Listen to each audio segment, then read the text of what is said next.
The moment the groom stopped the wedding and announced my sister had been cheating on him, every single guest turned to look for me. The problem was, I wasn't even there. I hadn't been invited. But I'm getting ahead of myself. It started 3 weeks earlier on a quiet Tuesday night.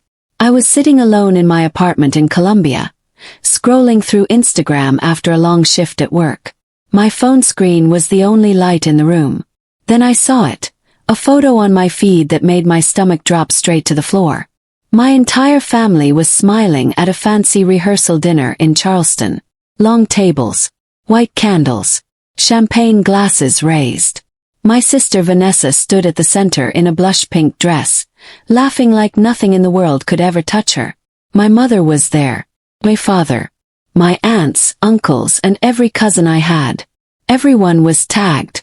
Every single person in that picture had their name linked, except mine. I set my phone down, picked it back up, read the caption twice. The night before forever. So grateful for our family. I texted my mother one question. Why wasn't I invited? Her reply came 3 minutes later. Vanessa didn't want any drama. I stared at those 5 words until they blurred into nothing. Then my college friend Paige Carter messaged me out of nowhere. Wait, you weren't there tonight? Something weird is going on, Talia. Called my father right away. My hands were slightly unsteady as the phone rang. He answered on the 3rd ring, his voice careful and measured, like he was choosing each word before he said it out loud. I asked him directly why no one had told me about the rehearsal dinner. There was a long pause on his end. Then he said Vanessa had told everyone that I had declined the invitation, that I chose not to come. I felt something cold move through my chest. I had never received an invitation. Not a phone call, not a text, not even a message passed through someone else in the family. There had been nothing at all. And yet, according to my father, I had apparently turned it down. I explained that to him clearly. I told him I never got any kind of invitation. He listened, but I could hear the hesitation in his breathing, the sound of a man caught between 2 versions of the same story and not sure which one to believe. Hello everyone, and thank you for being here. Before the story continues, take a second to tell me where you're watching from in the comments. Here we share true-to-life revenge stories where the ignored, humiliated, and betrayed rise quietly, and make it count. I truly enjoy seeing how far these stories travel and hearing from you directly.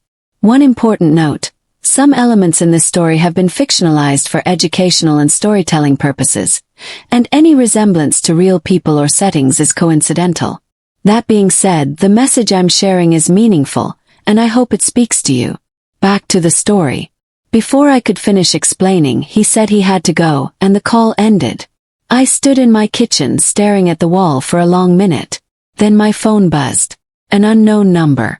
No introduction. Just one line. You deserve to know the truth about Vanessa. My thumb hovered over the screen. Then I opened it. I almost deleted it.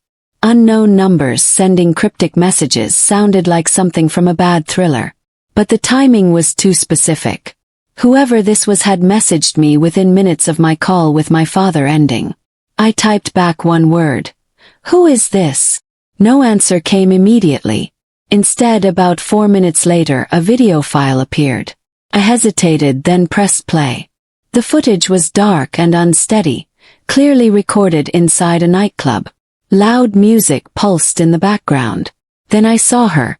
Vanessa, wearing a tight black dress, leaning close to a man I didn't recognize right away. She had her hand flat against his chest. She was laughing the way she only laughed when she'd had too much to drink. He leaned down and said something close to her ear, and she tilted her head back with a wide smile. I watched it twice. My sister was engaged. She had been engaged to Adrian Cole for nearly a year. Their wedding was in 3 days. I checked the timestamp at the bottom of the video. Had been recorded 2 weeks ago. I set my phone on the kitchen counter and just breathed for a moment. My mind was spinning. Was someone trying to pull me into a messy fight? Was any of this even real? Then the next message came through. That's not even the worst part. I asked again who was sending me these messages. No name came back. But what followed answered a completely different question, the one I had been quietly carrying since I first saw that rehearsal dinner photo. The person told me the real reason Vanessa had blocked me from the wedding. Months ago, I had quietly reached out to Adrian with a concern. I hadn't had hard evidence at the time, just a strong gut feeling and something I had accidentally overheard during a phone call I wasn't supposed to hear. I had messaged him carefully, gently, telling him that something felt off and that he might want to pay closer attention. Adrian had apparently told Vanessa about my message the same night he received it. And Vanessa had gone to work quietly after that. She told my parents I was jealous of her relationship and desperate for attention. She told family friends I was trying to sabotage her engagement out of bitterness. She slowly built a story about me, piece by careful piece, until everyone around her believed it without once checking with me directly. She didn't just exclude me from the wedding. She erased me from the family picture entirely, and she made absolutely sure no one questioned it. I sat down on my kitchen floor. Then the message appeared. "Do you want to know who the man in the video is?" I typed yes before I even finished thinking it through. The reply came quickly. "His name is Caleb Rowe. He's Adrian's business partner." I read those 2 sentences twice. Then I stood up from the kitchen floor and walked slowly to the window. Outside, traffic moved quietly beneath my apartment building. The city carried on as if nothing had shifted. Adrian Cole had built a mid-size real estate development firm in Charleston over about 7 years, starting from almost nothing. From what Vanessa had told the family over the years, Caleb had come on as a business partner roughly 3 years back. The company had grown noticeably since then. Adrian trusted him completely, considered him one of his closest friends in the world. And Vanessa had been meeting him at nightclubs 2 weeks before her wedding day. Part of me wanted to call Adrian directly, but I had already tried to warn him once, and Vanessa had used that against me to paint me as unstable. If I reached out again without stronger proof, she would twist it immediately. She would tell everyone I was obsessed. She would make me look like the problem again. I paced my apartment slowly, thinking. Then the message came. "I'll be at the wedding tomorrow. More proof is gonna come out there. I promise you that." I didn't sleep well that night.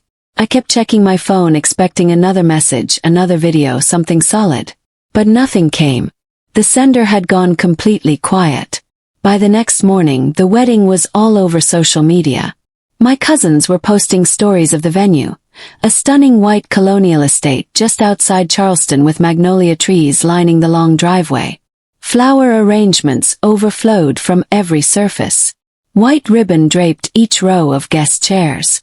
The bridesmaids moved through the morning in soft sage green. I watched all of it from my couch with a cup of coffee going cold in my hands. Vanessa looked genuinely beautiful, and I won't deny that. In the pre-ceremony photos she was radiant.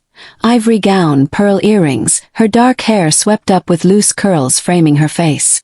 She looked like someone who had everything she had ever wanted, handed to her exactly as planned. The ceremony began just after 11. My cousin Brooke Calloway, one of the few family members I was still close with, was streaming short clips to her story. I watched them quietly. Everything looked completely normal. Guests were seated. Music played softly.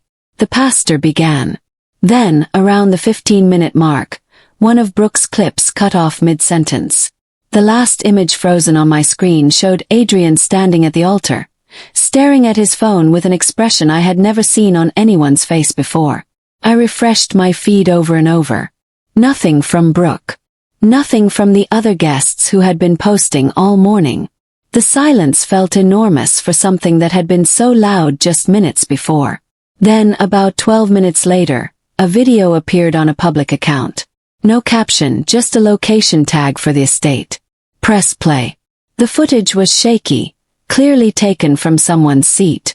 Confused murmuring filled the background, chairs scraping against the floor. Then Adrian's voice came through clean and steady. He said he needed to stop the ceremony because he had just received information that changed everything. In a completely even voice. He told the guests he had been sent proof that Vanessa had been in an ongoing relationship with Caleb Rowe for several months. He said the messages were dated. He said the evidence was clear and undeniable. The camera shook as it turned toward Vanessa. Her bouquet was still in her hands. Every bit of color had drained from her face. She looked completely frozen, like her body had forgotten how to respond. Murmurs spread through the room and grew into gasps. Then Adrian said something that made my own breath stop. He asked, quietly, but clearly enough for the microphone to catch every word, why Vanessa had told him that her own sister was lying when she warned him about this months ago. Vanessa recovered faster than I expected. I watched that clip twice and both times I caught the same thing. There was a split second where real terror crossed her face, and then something shifted in her expression. It was subtle, but I had grown up watching that face. I knew exactly what it meant. She pivoted.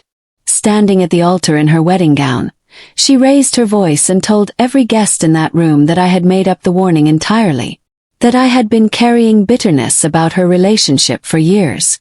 That I had planted seeds of doubt to destroy her happiness because I was jealous of everything she and Adrian had built together. Several guests shifted in their seats. A few nodded slowly, like they had already heard this particular version of me before. 'Cause they had. Vanessa had been telling that story for months, to the right people at the right moments. She cried perfectly. She reached out for Adrian's hand. But Adrian stepped back. He held up his phone. He told her, and every person present in that room, that he had messages. Not second-hand rumors. Not my word against hers. Direct, private messages between Vanessa and Caleb that stretched back 7 months. Messages with dates, timestamps, and specific details that no one could fabricate or manipulate. The entire room went completely silent. Adrian set his phone down on the small table beside the altar flowers. He straightened his jacket slowly. Then he walked down the aisle and out the front doors of the estate without saying another word to anyone. Just like that, the wedding was over. I spent the next hour watching clips appear on social media as guests uploaded footage from their seats. Some people had recorded nearly the whole thing. You could hear crying in the background of several videos, confused voices overlapping, someone calling for water near the front row. Few guests followed Adrian outside. Most just sat in their chairs, unsure what to do next. Vanessa stood at the altar alone for almost a full minute before her maid of honor walked up quietly and guided her away. The clips spread fast. By noon they were showing up on local gossip accounts, then moving further out. People with no connection to Charleston were resharing them. Comment sections filled within minutes. I turned off my phone screen and sat quietly in my apartment. I didn't feel satisfied. I didn't feel relieved. I mostly felt heavy. The way you feel when you've been carrying something difficult for a long time and finally being proved right turns out to weigh just as much as being doubted did. Then my phone rang. It was my mother. I let it ring twice. Then I answered. My mother, Marianne Brooks, was not a woman who cried easily. She was the kind of parent who stayed composed at funerals, who delivered bad news with a straight back and a steady voice. So when I heard her crying softly on the other end of the line, something in my chest tightened. She asked me if it was true, if the cheating was real, if Adrian had actually been sent solid proof. Told her yes. I told her it was all real. And then, as calmly as I could manage, I told her that I had tried to warn everyone months ago. She went quiet for a moment. Then she asked me something I hadn't expected at all. Why didn't Vanessa want you at the wedding, Talia? What really happened between you two? I told her everything. How I had reached out to Adrian quietly with my concern. How Vanessa must have found out and panicked. How instead of confronting me directly, she had spent months carefully painting me as unstable, jealous, and difficult, to our parents, to family friends, to anyone who would listen. My mother listened without interrupting once. When I finished, she didn't say much for a long time.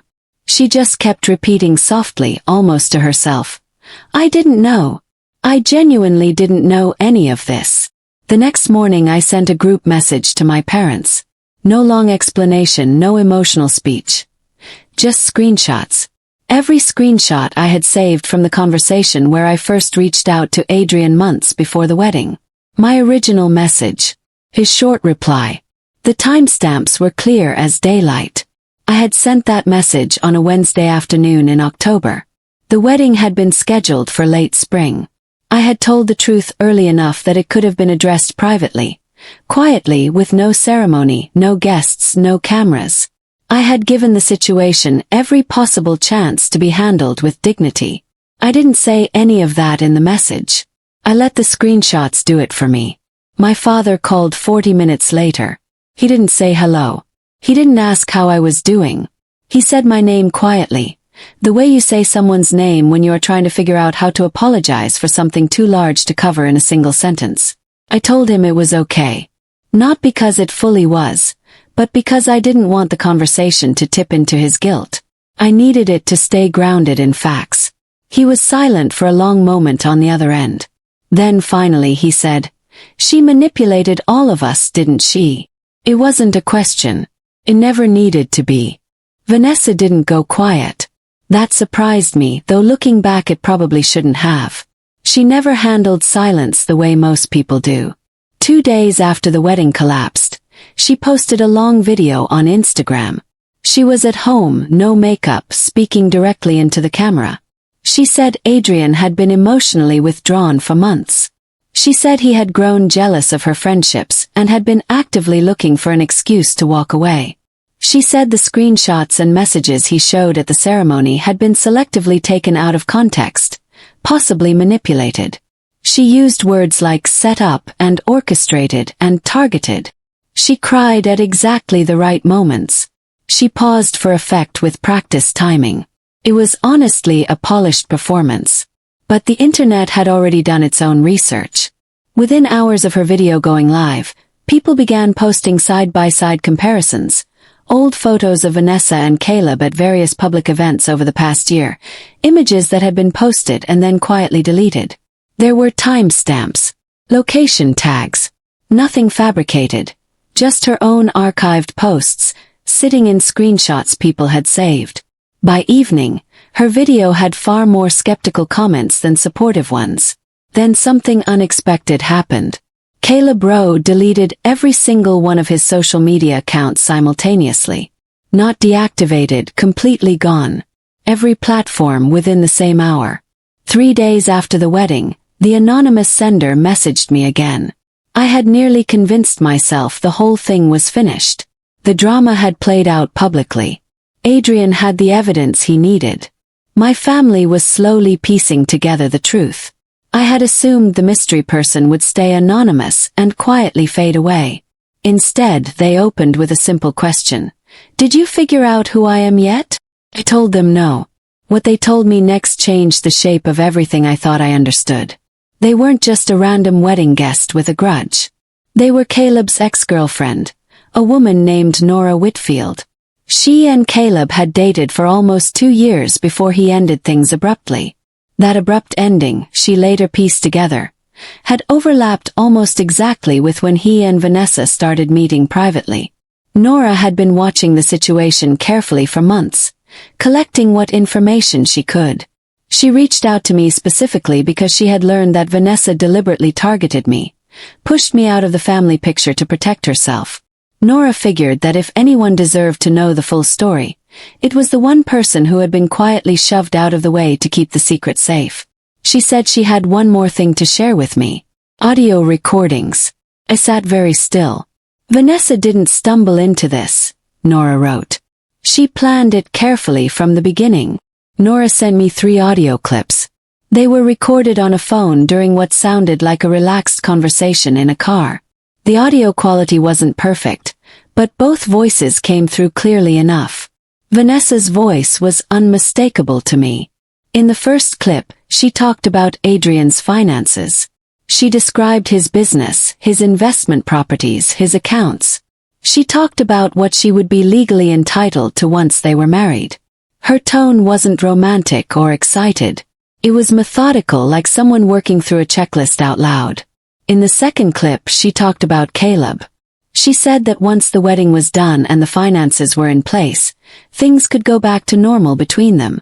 She said Adrian didn't need to know anything, as long as they were careful about it. In the third clip she talked about me.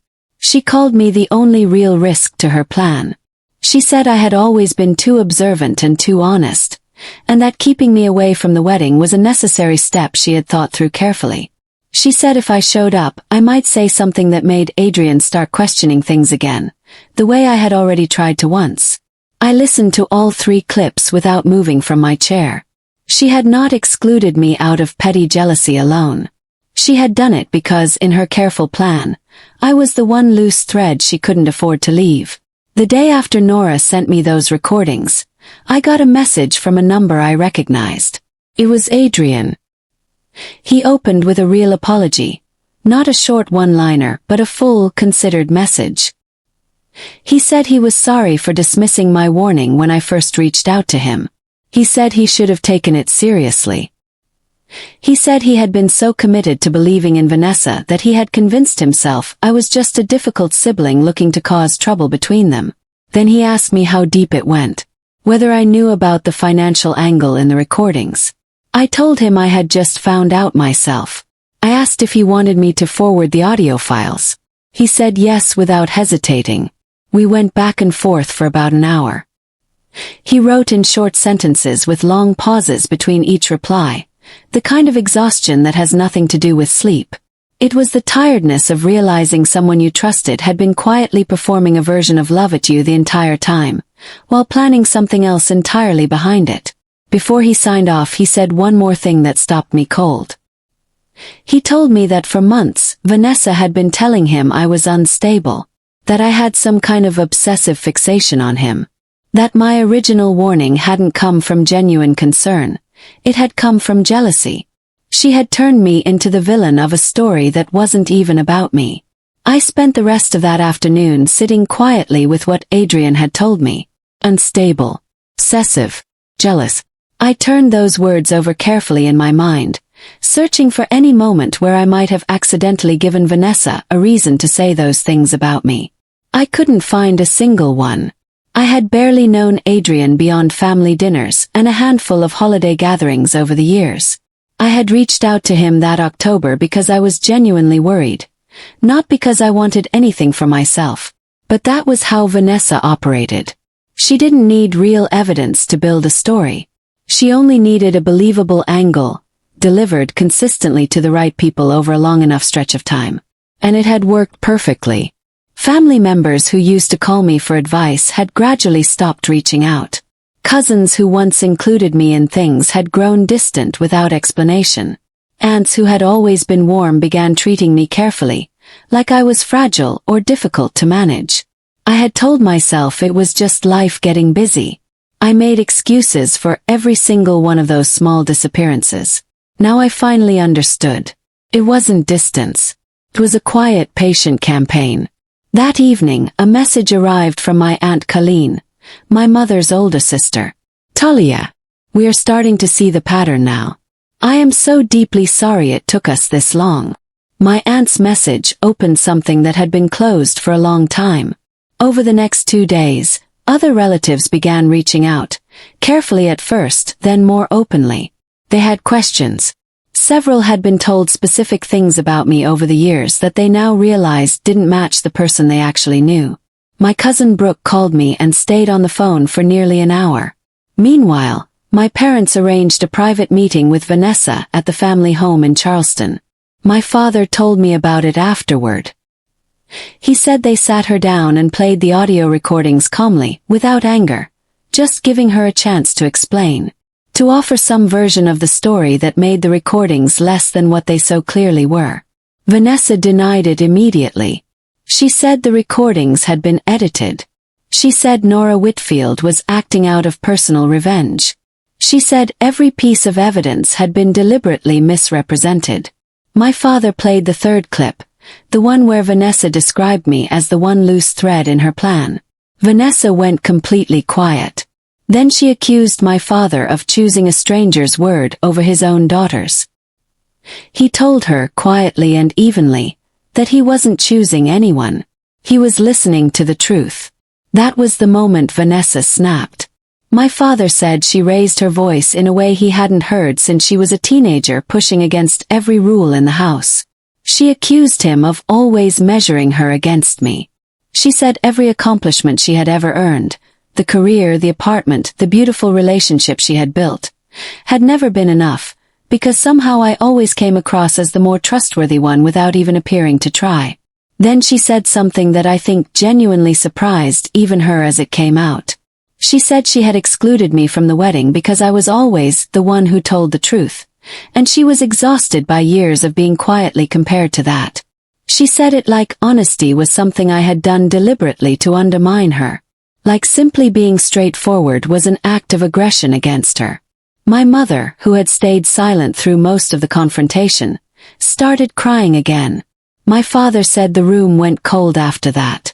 No one raised their voice further. Nothing was thrown. Vanessa simply stood up, picked up her bag and walked out of the house. In trying to defend herself, she had confirmed absolutely everything.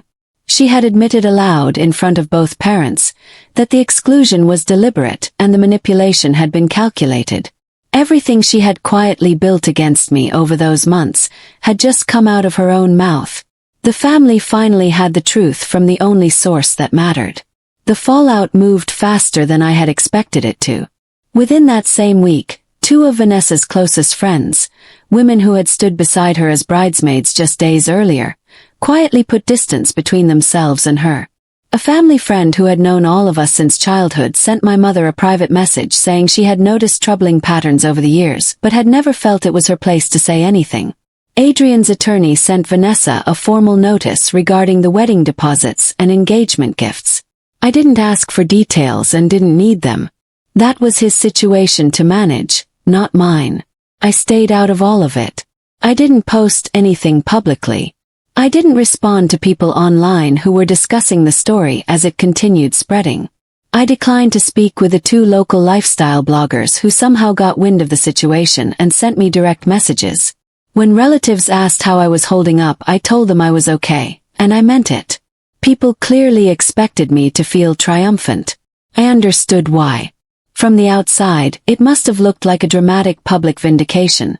The excluded sister proved completely right while the golden one unraveled. But I didn't feel triumphant. Felt quiet. Almost still. Then my father called and asked if we could meet in person. "Just you and me and your mother," he said. "Please, Talia." We met at a small cafe on the edge of Colombia on a Thursday morning. My parents were already there when I arrived. My mother had a cup of tea in front of her she hadn't touched. My father stood up when I walked in, which he hadn't done since I was a little girl coming home from a school performance he was proud of. We sat down. Nobody rushed to fill the silence. My mother went first. She apologized carefully and slowly, not in a quick, cover-everything way, but working through each specific thing. She apologized for believing Vanessa's version without once asking mine. She apologized for the rehearsal dinner. She apologized for every family event I had been quietly removed from over the years. She apologized for accepting a story about me without ever stopping to verify whether any of it was true. She said she had ignored warning signs for years because acknowledging them would have meant admitting that one of her daughters was capable of that level of deception. It was easier not to look. My father barely said a word. But at one point he reached across the small table and placed his hand over mine and kept it there without saying anything. I didn't cry. I had done my crying privately months and months ago, when I first understood I had been pushed out and replaced with a lie. I looked at them both. "I don't know yet if I'm ready to fully forgive," I said honestly. "But I'm here. And that's real." 3 days after the cafe meeting, Vanessa called me. I almost didn't pick up. I watched her name on my screen through 4 full rings. Then I answered. She was furious. She didn't start with a greeting. She started mid-sentence, like she had been rehearsing the call for miles on her drive over. She accused me of turning the whole family against her. She said I had fed Nora information from the start. She said I had coordinated every part of the timing deliberately to destroy her on the most important day of her life. I let her go through all of it without interrupting once. When she finally stopped, there was a long pause. I think she expected me to push back, to get defensive, to match her energy with my own. I had done that in the past, and she had always known how to redirect it. I didn't give her that this time. I told her clearly and calmly that I had never contacted Nora. I hadn't sent anyone to that wedding. I hadn't posted a single word online or gone to any relative with information about her. I had sat in my apartment in Colombia and watched the entire thing play out from my couch. The truth had found its own way out. That's what happens when something real has been buried long enough. It eventually surfaces no matter how much weight you pile on top of it. She went quiet. Then she said, "You must be so happy right now." I told her I wasn't. And that was the most honest thing either of us said. About a week after Vanessa called me, Nora Whitfield made a decision I hadn't anticipated. She went public. Not in a dramatic, attention-seeking way. There was no emotional video, no viral post designed for maximum impact. She created a clear, organized public thread laying out the complete timeline. She included her initial messages to me, the nightclub video, the audio recordings, and a straightforward explanation of who she was and why she had chosen to get involved. She presented everything plainly with dates and context, and let it speak for itself. The thread was reshared almost immediately by several Charleston social circles and local accounts. Then larger gossip and lifestyle pages picked it up and pushed it further out. By evening, it had moved well beyond anyone connected to the original situation. People who had never heard of any of us were reading through it in comment sections and forming strong opinions. Some expressed sympathy for Adrian. Many were furious with Vanessa. And a significant number pointed back to me, the sister who had tried to warn everyone, been quietly erased for it, and then sat out the entire explosion from her own apartment. My phone notifications became completely unmanageable by midnight. I turned them all off. I never reached out to Nora to thank her or ask why she chose that moment. It was her story to share on her own timeline. But seeing the full truth laid out completely and publicly felt like finally being able to breathe. The week after Nora's public post, the consequences caught up with Vanessa in places that went beyond family and social media. She worked as a senior events coordinator at a well-regarded firm in Charleston. Two of her most important client accounts, both connected to people in Adrian's professional circle, were quietly reassigned to other coordinators within the same week. She wasn't publicly let go. It was handled with a kind of polished corporate composure that is somehow more final than a direct confrontation, because it leaves no room to argue or appeal. Caleb resurfaced briefly during that same period. He posted a short statement on a brand new account confirming that the affair had been real and ongoing. He didn't go into detail. He said the relationship had been mutual, that he accepted responsibility for his part in it, and that he regretted the damage it had caused. Then the new account disappeared within 24 hours. He didn't mention the financial planning Vanessa had discussed on those recordings. He kept his statement contained and then went silent again. I later learned through Nora that Caleb and Adrian had been in quiet, private conversations about their business partnership during that same stretch of time. Whatever was negotiated between them, I had no part in it and no right to know. Vanessa's social media went completely dark the same day Caleb posted his statement.